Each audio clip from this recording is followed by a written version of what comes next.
I'll ask God, does He love me?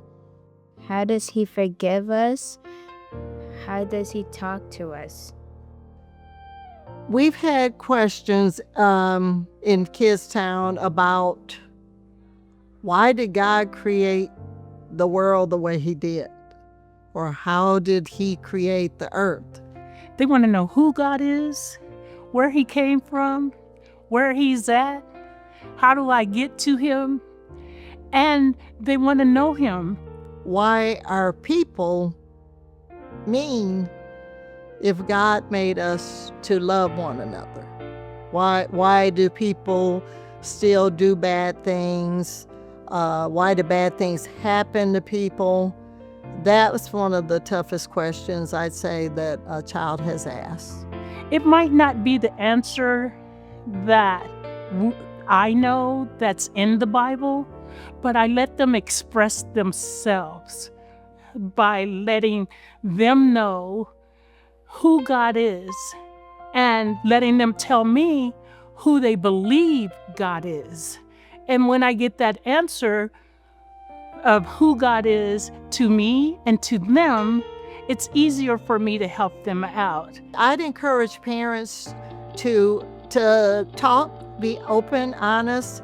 If they need help talking to the kids, we can talk with them and try to give them suggestions to help ease the way, which is one thing that we did with our family faith packets. We put together outlines from our lessons so that if they wanted to follow up, they could just look at the outline, and it was very simple for them to follow and talk to their children about faith. The way that I work with bringing church home is I post on social media our calendars with our family forum, reaching out to families, whatever is needed. We arrived at our family faith packets by talking in our groups. We had our core teams, and I asked the parents, what do you need help with? You know, what would help you talk to your child at home after you leave on Sundays? What would help?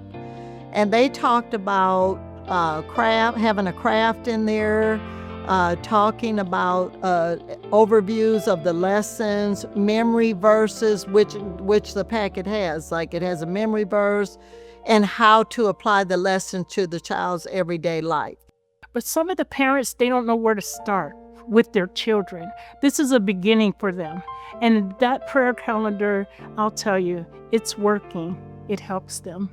We'd have people pick up their children from Kidstown on Sunday mornings, and they would tell us, oh, I read through that information. So it was confirmation that they're looking at the information.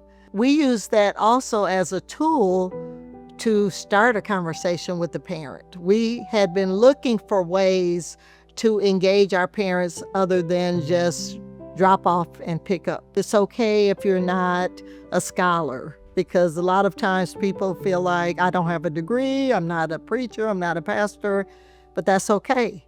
God made us all unique, and we all have something to offer. And so I feel like it gives families that sense of, God loves us. And it's okay that we talk about Him when we're in the car, driving, or just doing our everyday tasks.